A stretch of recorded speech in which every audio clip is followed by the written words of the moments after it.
My name's Amy from Anchor Cars, and today I'm going to be taking you through this vehicle. If you do have any questions following on from the video, please don't hesitate to give us a call on the number shown above, and our salesman will be more than happy to go through those with you.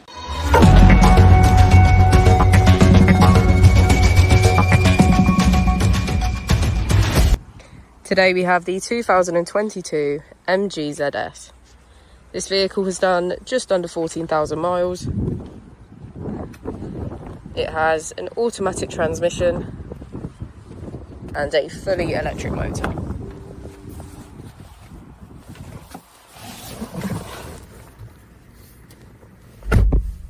To the left of our steering wheel, we can access cruise control, automatic headlights.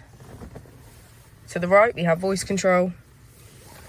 If we move onto our screen, we can access our charging and battery health mode,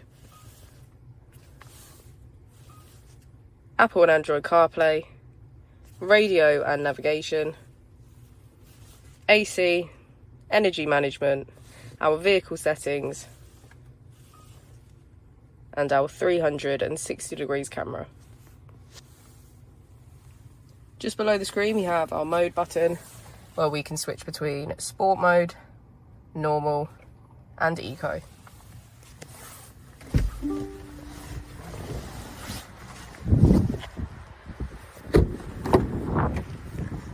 As we go into the back of the vehicle, we can see that it has a full leather, black interior, and get a good view of our panoramic roof. Thank you for watching the video. Our opening hours are Monday to Friday 9 till 6, Saturday 9 till 5, and Sunday 10 till 4. I'll also be displaying our contact details on the screen for you now.